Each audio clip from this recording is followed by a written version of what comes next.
ஆண்டவராய் இயேசு கிறிஸ்துவின் நாமத்தினாலே அன்பின் வாழ்த்துதல். கர்த்தருடைய சமூகத்தில் இருக்கிற தேவ பிள்ளைகளே, எப்படி உற்சாகமாக இருக்கிறீங்களா? நம்ம ஆண்டவருடைய சமூகத்தில் இருக்கிற ஒவ்வொரு நிமிஷமும் நமக்கு அற்புதமாக இருக்கிறது. நம்முடைய ஆண்டவர் நம்மோடு கூட இருந்து நம்மை நடத்துக்கிற நல்ல கர்த்தராக இருக்கிறார். எப்படி பயந்து போயிருக்கிறீங்களா? சோர்ந்து போயிருக்கிறீங்களா? இல்லாட்டிக்கு அதைரியப்பட்டு போயிருக்கிறீங்களா? எதை குறிச்சும் கவலைப்படாதீங்க. ஆண்டவர் சொன்னாரே, இதை குறித்தும் கவலைப்படாமல் உங்கள் விண்ணப்பங்களை, ஸ்தோத்திரங்களை அங்கே தேவனுக்கு தெரியப்படுத்துங்கள் என்று சொன்னார். அங்கே தேவனுடைய சமூகத்தை நாம் தெரியப்படுத்துகிற ஒவ்வொரு நிமிஷமும் தேவன் நம்முடைய தேவைகளை சந்திக்கிற நல்ல ஆண்டவராக இருக்கிறார். இந்த காலையில நீங்க எதிர்பார்க்கிறபடி தேவனுடைய அழகான ஒரு ஜீவனுள்ள வசனம் எங்களோடு பேச போகிறது. 20வது சங்கீதம் 4வது வசனம் இப்படி சொல்கிறது, அவர் உமது மனவிருப்பத்தின்படி உனக்கு தந்தருளி உமது ஆலோசனைகளை எல்லாம் நிறைவேற்றுவாராக அப்படி என்று சொல்லப்படுகிறது. அவர் உனது மன விருப்பத்தின்படி அவர் உனக்கு காரியங்களை வாய்க்க பண்ணுவார். நீங்க எதை விரும்புறீங்க அதுதான் உங்களுக்கு கிடைக்கும்.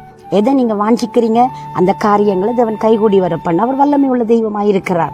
நீங்க வாஞ்சிக்கிறத பெற்றுக்கொள்ளுவேன் என்ற அந்த நம்பிக்கையில நீங்க தைரியமா இருக்கணும். வேதம் சொல்கிறது, உங்க நம்பிக்கையில நீங்க சந்தோஷமாய் இருக்கணும், உபத்திரவத்துல பொறுமையா இருக்கணும், ஜெபத்துல உறுதியாய் தரித்திருக்கணும். கர்த்தருடைய பிள்ளைகளே, உங்களோட மன விருப்பம் என்ன?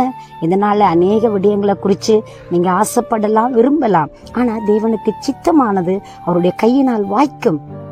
தேவன் அதை கைகூடி வர பண்ணுவாருங்க. பாருங்க, அன்றைக்கு ஆகார் என்கிற பெண், அவளுக்கு ஒரு பெரிய பிரச்சனை. அவளுடைய மன விருப்பம், என் பிள்ளை அங்கே பிறந்து விட்டது, என் பிள்ளை பெரியவனாகி ஆளாகி அவன் மிகவும் ஒரு ஆசீர்வாதம் உள்ளவனாய் மாற வேண்டும் என்று சொல்லி இருப்பதற்கு இடமில்லாம எங்கே செல்வதென்று தெரியாமல் அவள் மிகவும் கண்ணீரோடு நடந்து போயினாள். அந்த நேரத்தில் கொண்டு போன ஆகாரமும் தண்ணீரும் முடிந்து போய்விட்டது, எல்லாம் செலவழிந்து போயிற்று. அவள் என்ன செய்வது? என் பிள்ளை செத்து விடுமோ என்று சொல்லி அங்கே ஒரு பக்கத்தில் அவள் போட்டுட்டு அழுது கொண்டிருக்க ஆரம்பித்தாள். மறுபக்கத்தில் போய் அழ ஆரம்பித்தாள். அந்த நேரத்தில் ஆண்டவர் அவளுடைய சத்தத்தை கேட்டார். பிரியமான பிள்ளைகளே, அந்த சத்தத்தை கேட்டு தேவன் அந்த தாய்க்கு, அந்த குழந்தைக்கு கொடுக்கும்படி ஒரு நீரூற்றை அவர் கொடுத்தார், காண்பித்தார்.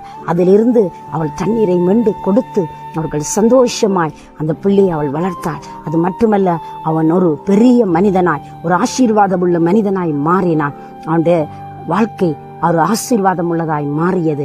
காரணம், அன்றைக்கு அந்த தாய் தன் மன விருப்பத்தின்படி தன் பிள்ளைக்காக மன்றாடி கண்ணீரோடு படைத்த கடவுளை நோக்கி பார்த்ததன் வந்த விளைவை பாருங்களேன். அந்த குழந்தை வாழ்ந்திருக்கும்படி, சுகித்திருக்கும்படி, ஜெயித்திருக்கும்படி தேவன் அவனை ஒரு மனிதனாய் மாற்றினான். ஒரு மாமனிதனை போல ஒரு ஆசீர்வதிக்கப்பட்ட பாத்திரமாய் தேவன் அந்த குழந்தையை மாற்றினார்.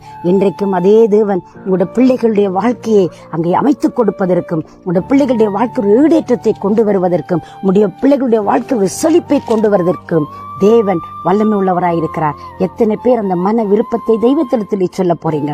விருப்பத்தை நிறைவேற்றுவதற்கு அங்கே தேவையற்ற வழிகளை நாம் தெரிந்து கொள்ள தேவையில்லை, அநீதியான முறைகளை நாம் கையாள தேவையில்லை.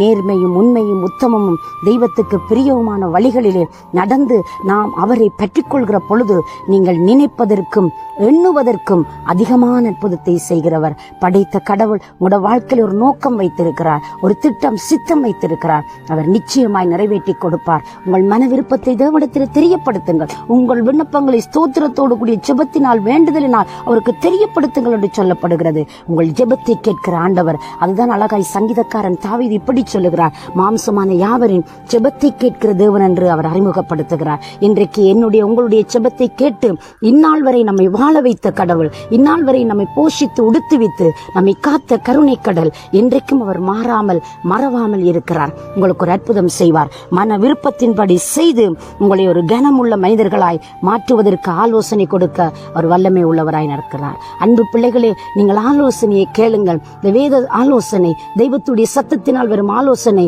இங்கு முதிர்ந்தவர்கள் கொடுக்கிற ஆலோசனை, இவைகள் மூலமாய் நீங்கள் தேறுதல் அடைய முடியும். ஆலோசனை இல்லாத இடத்தில் ஜனங்கள் சீர்கட்டு போவார்களாம், ஜனங்கள் சிதறி போவார்கள். பிரியமானவர்களே, ஆலோசனை என்பது ஆண்டவரிடத்திலிருந்து வர வேண்டும். அந்த ஆலோசனை உங்களோட வாழ்க்கையில பெரிய ஒரு மாற்றத்தை கொடுக்கும். பிரியமானவர்களே, இந்த நல்ல நாளிலே நாங்கள் ஆண்டவரை நோக்கி பார்ப்போம், அவருடைய அங்கே ஆலோசனையின்படி நடப்போம். எங்களுடைய வாழ்க்கையில் எங்களுடைய விருப்பங்களை அவர் நிறைவேற்றி நிச்சயமாய் கொடுப்பார். கண்களை மூடி ஜெபத்துக்கு ஒருமனப்படலாமா? பரிசுத்தம் நிறைந்த நல்ல ஆண்டவரே, இயேசுவண்ட நாமத்தில் இந்த நாளிலுமே நோக்கி நாங்கள் பார்க்கிறோம். நம்முடைய பிள்ளைகளுடைய மன விருப்பங்களை அறிந்திருக்கிறவரே, ஆண்டவரே, வாயில் சொல் பிறக்கிறதுக்கு முன் எங்களுடைய விருப்பங்களை அறிந்தங்களுக்கு பதில் செய்கிறவர். உம்முடைய ஆலோசனையின்படி உம்முடைய மக்களை நடத்தி நீங்கள் காத்துக் கொள்ளும்படி இயேசுவின் நாமத்தில் ஜெபிக்கிறேன் ஜீவனுள்ள நல்ல பிதாவே. ஆமேன், ஆமேன். தேவன் தாமே உங்களை நிறைவாய் ஆசீர்வதிப்பாராக. God bless you.